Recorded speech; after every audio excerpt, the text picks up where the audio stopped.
일본의 가장 큰 사회 문제는 베트남인들에 의한 사건 사고들입니다. 거의 매일같이 언론의 사회면을 장식하고 있지만 일본 경찰은 대책이 없습니다. 아주 복잡한 문제가 얽혀 있어서 해결이 쉽지 않기 때문입니다. 도리어 일본 경찰이 베트남 조직을 보호해주고 관계를 잘 맺어야 하는 입장이라고 합니다. 최근 일본에서는 베트남인에 의한 범죄가 늘고 있는 이유를 많이 분석하고 있습니다. 원인 분석과 함께 해결 방법을 찾아야 한다고 나서고 있지만 항상 대책이 없다는 결론을 내리고 있습니다. 2021년 구속된 베트남인은 1,908명으로 2년 연속 최다를 기록했습니다. 그러나 실제 사건은 몇만 건이 매년 발생할 정도로 폭증하고 있습니다. 용의자로 올린 베트남인만 해도 수십만 명이 될 정도입니다. 일본에서 일하고 있는 베트남 노동자의 수는 2021년 10월 시점에 약 45만 명에 달하고 있습니다. 현재 일본 내 베트남인들은 2015년 5%에서 2020년 13.4%로 근 3배로 증가한 것처럼 폭발적으로 늘어나고 있습니다. 전문가에 의해 베트남인들이 불법 체류를 하고 조직에 가담하게 된 이유가 밝혀지기도 했습니다. 베트남인을 돕고 있는 시민단체의 분석에 의하면 일본 내의 열악한 환경과 고용주의 폭력 때문으로 지적되고 있습니다. 베트남 기술 실습생들은 교육비나 출국 비용으로 일정 빚을 지고 들어와서 돈을 많이 벌어야 하는 입장입니다.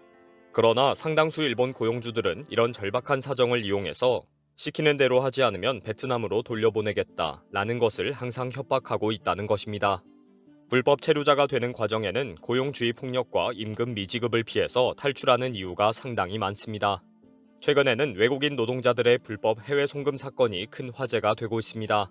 일본 내에 불법으로 해외 송금을 해주는 조직들이 대폭 증가해서 활발하게 영업을 하고 있습니다. 외국인 노동자들이 상당수 지하 불법 송금 업체를 이용하고 있기 때문입니다. 일본 경찰은 은행업을 등록하지 않고 외국인 노동자의 송금을 도운 조직들을 검거하기 위해 특별 단속을 하고 있습니다. 이들이 일본 은행을 이용하는 정상 거래를 하지 않고 위험한 불법 송금을 하는 이유는 일본 은행의 높은 수수료 때문입니다. 현재 일본 은행을 통해 베트남에 10만 엔을 송금하는 경우 송금 수수료는 4천 엔을 떼갑니다. 100만 원을 보내면 4만 원이 수수료라는 이야기입니다. 반면에 지하 불법 송금 조직을 이용하면 만 원만 주면 됩니다. 결국 일본 은행을 통하면 1년에 100만 원 가까운 엄청난 수수료가 발생하기도 하는 것입니다. 특히 일본에서 불법으로 체류하는 외국인 노동자들이 계속 증가하면서 이들이 보내는 해외 송금액도 상당합니다. 이들을 포함해서 대부분의 베트남 노동자들이 불법 해외 송금 조직을 이용하고 있습니다. 일본 은행의 해외 송금 수수료 등 각종 수수료들이 상당히 비싸고 소득세 등 세금 부과에 대한 두려움도 있다는 것입니다. 은행을 이용하려면 보내는 사람과 수취인에 대한 개인정보를 양 국가에서 일일이 등록해야 한다는 부담도 있습니다. 결국 수수료도 싸고 정보 노출도 안 되는 불법 송금을 이용하는 것입니다.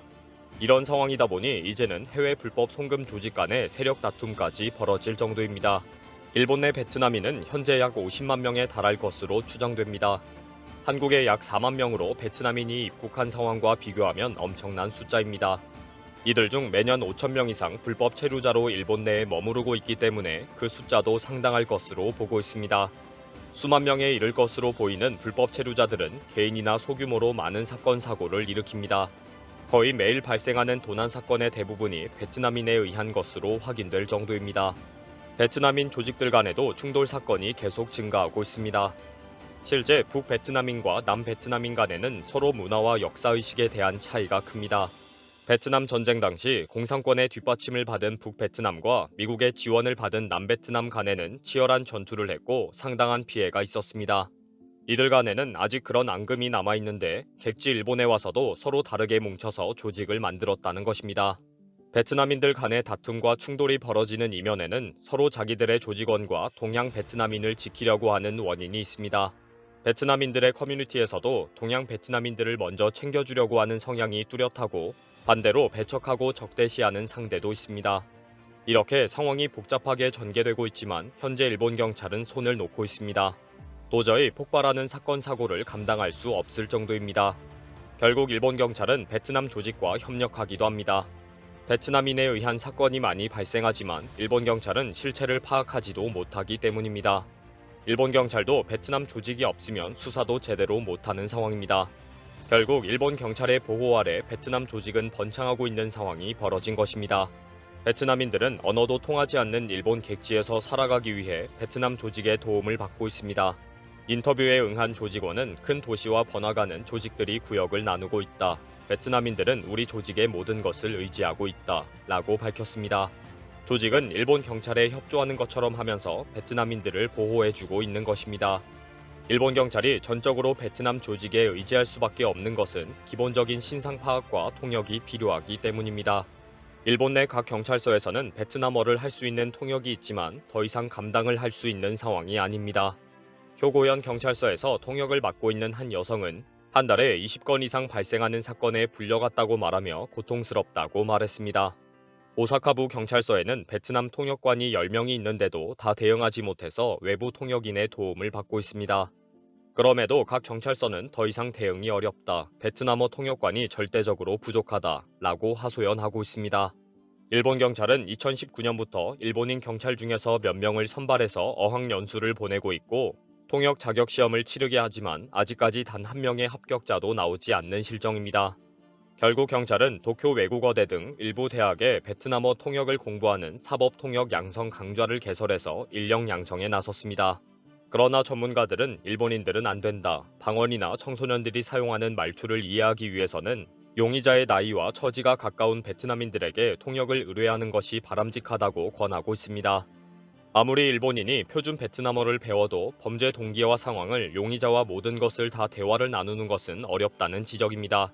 최근에는 엔저 현상으로 정상적인 베트남 기술 실습생들이 일본을 탈출하고 있다는 소식까지 들리고 있습니다.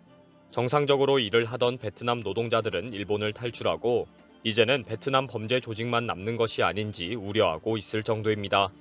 일본보다 임금이 높고 영어가 통하는 호주로 몰려가고 있고 호주도 적극 수용 작전에 들어간 상황입니다. 그럼에도 일본 정부는 2027년까지 임금을 올려주고라도 500만 명의 외국인 노동자를 입국시킬 예정입니다. 역시 대부분 베트남인이 될 가능성이 높습니다. 현지 베트남의 일본행 송출 기관과 실습생 육성 강좌가 뿌리를 내리고 있기 때문입니다. 이제 일본은 베트남인을 받아들이는 것 외에는 다른 대안이 없습니다. 또 최근 일본 경찰은 차이니즈 드래곤과 집단 패싸움 때문에 골머리를 앓고 있습니다. 수십만 명에 이르는 중국 잔류 방인의 후손들로 이루어진 조직입니다. 이들은 국적이 일본이기 때문에 추방으로 해결될 상황이 아닙니다. 잘 달래서 조용히 살도록 사정해야 할 판입니다. 이런 와중에 베트남인들과 조직들이 계속 사고를 치고 통제 불가능한 상황이 되었습니다. 하지만 일본 정부와 경찰이 할 수 있는 것은 없습니다.